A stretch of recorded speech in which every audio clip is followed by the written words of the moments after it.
Use this simple scoring system. In this episode, I'm going to address how to tell if you're saving money the smart way. Get ready. I'm going to show you 4 different ways to measure any investment, anywhere where you put your money, and you can score yourself on a scale of 1 to 10. As I go through, I'll help you understand how powerful this is.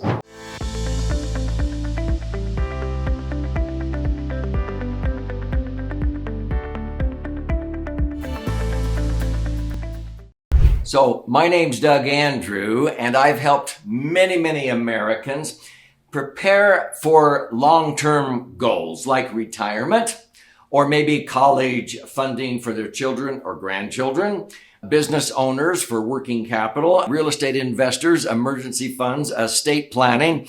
They always want to know, where is the best place to put my serious cash? Serious cash is money that they don't want to jeopardize or risk losing. Now, frankly, most of the money I earn, I deem as serious cash. So I've been doing this for more than 4.5 decades. And years ago, I began to teach my clients that there are certain elements of prudent investing. And a lot of people never learn about these until they're in their 40s or 50s or 60s, and they go, golly, I never learned about this in college. Why didn't my financial advisor tell me about this? And so I'm going to share with you a scoring system, and I'm also going to gift you a copy of my most recent 300-page best-selling book at the end of this episode so that you can learn more and you can study what are the best financial instruments to put your serious cash that pass these pillars or these scoring systems with flying colors, so that you can have the greatest returns at the lowest risk on your hard-earned money. So years ago, I began to realize that many people that I would meet with would sock away money in their company's 401k plan, or they would put money in IRAs, and most money managers would have their money invested in the market. It might be diversified, but then as they approached retirement, they would come to me and I would go, wait a minute here. You're way too top heavy in yet to be taxed IRAs and 401ks in the market. What are you thinking? Wall Street was never built to take money out. If you ask somebody and they give you an honest answer, when is the best time to sell my stocks or my mutual funds? The answer is never. Never. Because Wall Street was never built to create predictable cash flow when you have volatile markets. I would strongly recommend to my clients to get their money out of the market strategically, starting at least 5 years before retirement. Get the taxes over and done with sooner than later. You don't leave it there and keep taking money out until the day you die. The worst place to leave your money when you and your spouse pass away is in a yet to be taxed IRA or 401k. Most savvy CPAs and tax attorneys will agree with me. And so you want to make sure your money, your serious cash, passes the liquidity test, safety test, rate of return test, and the tax advantages or tax benefits test. This is why we call it LASER. LS, liquidity, S is safety, R is rate of return, and then the tax benefits are just sort of icing on the cake. And so what I did years ago is I created a scorecard. And it actually has 10 different features that I think most people want on their money.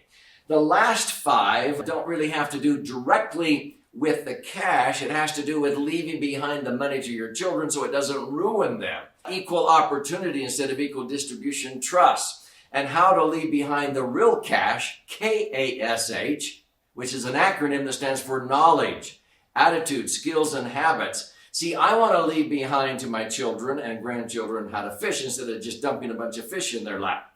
That is the 5 final criteria here on the real wealth that we have in our life, that wisdom, the knowledge, experiences, the beliefs that you pass down. But the first 4 in particular have to do with money. So In this scorecard, when I would teach educational events, even for CPAs and tax attorneys, they had never thought of this before. It was sort of esoteric. They didn't know how to quantify on a scale of 1 to 10 where they were recommending their clients put their money. So I would list them on this scorecard: liquidity, safety, rate of return, and tax advantages. And the rest of these had to do with the other two dimensions of what we call authentic wealth. And that's why this channel is called Three-Dimensional Wealth. But in this episode, I'm talking about the 4 pillars that are in my book, The Laser Fund. And so on a scale of 1 to 10, you go across the top of the scorecard. 1 or 2 in a score would be poor. 3 or 4 would be fair. 5 or 6 would be good, and then better and best. And I always say good, better, best. Never let it rest. Never let it rest till good gets better and better gets best. And so as I would go through and teach my audiences, and if you're reading the book, you'll learn what these all mean. So liquidity is the ability to access your money when you need it with an electronic funds transfer or a phone call. A lot of times people get confused with convenience, like a drive-up window at a bank. That's just convenience. So when you look at your assets, your hard-earned money, if you have your money in a place where you're going to have taxes or a penalty, like an IRA or 401k, you would only get a score of 3 or 4 or 5 or 6. And a lot of people go, really? Well, then how come everybody's doing it? Well, because they don't know any better. See, if you have predictable cash flow or income, and you can access lump sums if you had an emergency, but a lot of times people get stuck with a set income out of an annuity or something. You want tremendous liquidity. You can access your money. Every $1 million can generate $80,000 to $100,000 a year of tax-free income. Now you're getting up there to a 9 or a 10. That's why my favorite vehicle is called the Laser Fund, because it passes the liquidity test with flying colors. I can access my money anytime. Lump sums, I can put it back. You can't do that with traditional IRAs and 401ks. The next is safety. And I'm talking about safety of the institution, but also safety of principal. So when you begin to look at the places where you have your serious cash, do you have safety of principal? Because most Americans have their money invested in the market. And this is why from the decade of 2000 to 2010, even 2 more years to 2012, most Americans who had money in IRAs and 401ks in the market saw their nest egg dwindle in value 40% twice in that decade. I knew many people that prepared for retirement. Let's say they had $1 million nest egg in the year 2000. They saw that $1 million nest egg in the market go down to $600,000 in value from 2001 to 2003 because of the 9/11 terrorist attacks. It took 4 years to come back to break even at $1 million again in 2007, but they had to put off retirement 7 years. They felt like they had lost their future. And then what happened in 2008? As Warren Buffett put it, he said, when the tide went out in 2008, it revealed who was swimming naked, meaning who was not protected from another crash. Most Americans lost 40%. Again, $1 million went down to 600,000. It took until 2012 to come back to break even. People who used the Laser Fund doubled and even tripled their money in that same 12-year period. They did not lose when the economy went down. They may not have made very much, but they didn't lose.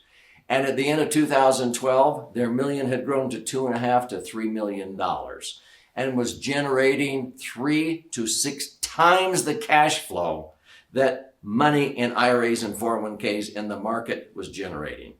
That's why you want to have safety when the economy goes down. Most investments do not score any more than 1 or 2 or 3 or 4. If your money is in institutions or in the stock market in mutual funds, your score would be down here in the 3s or 4s out of a possible 10. You might diversify and get a score of 5 or 6. But if you have your money in a safe vehicle that you do not lose when the market goes down, now you're getting there. But if it's extremely low risk and has predictable income and you are generating rates of return that are more like 8 to 10%, and you don't lose when the market goes down, now you're getting to a 9 or a 10 on a scoring system as it relates to safety. Well, now we have rate of return and tax benefits for the other two pillars on the laser fund. So if this is intriguing you already, share, post a comment, click like, but subscribe to this channel, Three Dimensional Wealth, because I post an in-depth answer to a financial question almost on a daily basis. But what I want you to do is learn how you can test any of your investments where you put your hard-earned money for future goals like retirement based upon this laser test. So I want to gift you a copy of my most recent best-selling book, The Laser Fund. It's 300 pages. And you can click on the link below, laserfund.com. You contribute a nominal amount towards the shipping and handling. I'll cover the rest of that, and I will fire out a copy to you. There's also options there if you like to listen and learn and watch and learn. We've talked about liquidity and safety. Now, rate of return and tax benefits. So as we go to the actual scorecard, rate of return, you want to link your returns to the things that inflate so that when we have inflation, it won't hurt you, it actually helps you. So if you have your money sitting in a bank or a credit union earning 1% or less, you're rowing upstream at the rate of 1 mile an hour while the current of inflation, even coming down at 3, you're going backwards. Well, inflation is about to become double digit or higher, because the government's printing money like crazy, spending it and printing money to solve that. That never turns out well. And so if you're earning 2 to 4%, that's not going to cut it for the future, because inflation is actually more like 11%, because the government has been changing the way they calculate inflation. Watch my other episodes about inflation on this channel. If you're earning 5 to 12% rates of return, but it's in an IRA or 401k and you have to pay tax, 12% after tax is only 8. If you're earning 9% average, you're only netting 6% after tax. To me, the best way to save is earning 8 to 10% rates of return that historically has beaten inflation, but it's totally tax-free. So that $1 million nest egg at 10% payout can generate $100,000 a year, and that's all your money to buy gas and groceries and prescriptions. You don't pull out $100,000 and then give up $30,000 or $40,000 of it to the government in tax like a traditional IRA or 401k. So this is substantially greater income, 50% more for you to use in retirement. Let's now cover the final one, and that is tax advantages. IRAs and 401ks, people go, well, those have tax advantages. Those are only tax deferred. And so if you have your money in traditional IRAs or 401ks, it would only be a 3 or a 4. If you have it in Roths, Roths are a step in the right direction. But I've never owned an IRA or 401k, never will. I've never owned a Roth IRA or 401k, and I never will. In other episodes, I talk about Roths only have 2 benefits. My favorite vehicle, the Laser Fund, has the 2 benefits Roths have, and 4 additional benefits Roths will never have. And so why would I ever own a Roth when I can have something far better? So Roths would only be a 5 or 6. If you have tax-free accumulation, but you only accumulate it tax-free, but when you die, it doesn't blossom and transfer income tax-free, that's only maybe a 7 or 8. But if you have tax benefits when you contribute by having indirect deductions, which I teach about in the book, but more importantly, it accumulates your money tax-free. You can access the money tax-free. And at the end of the day, when you pass away, it blossoms, it increases in value and transfers income tax-free. Nothing else does that. Municipal bonds don't do that. Roths don't do that. People say, well, how much does that cost? Well, nothing's free, but it doesn't cost me anything. It's being paid for with a minuscule portion of money that would otherwise go out the window in unnecessary income tax if I followed the herd and had my money in traditional IRAs and 401ks. So, if this is intriguing you, you can study any investment anywhere where you have your money, and when you understand how to score yourself on a scale of 1 to 10 in these 4 pillars, You can study it in the book. You're going to be shocked. Most investments, when you add up the score, are only 18, 20, 22. Wouldn't you like to have a score of 33 or 35 out of 40? There's only one vehicle that does that, and it's why I call it the laser fund. Liquid assets safely earning returns spells that acronym. So go to laserfund.com, contribute a nominal amount towards the shipping and handling. I'll cover the rest of that cost, and I'll fire out a copy for you, and you can begin to empower yourself with the best place to have your money and diversified so you do not outlive your money during your golden years.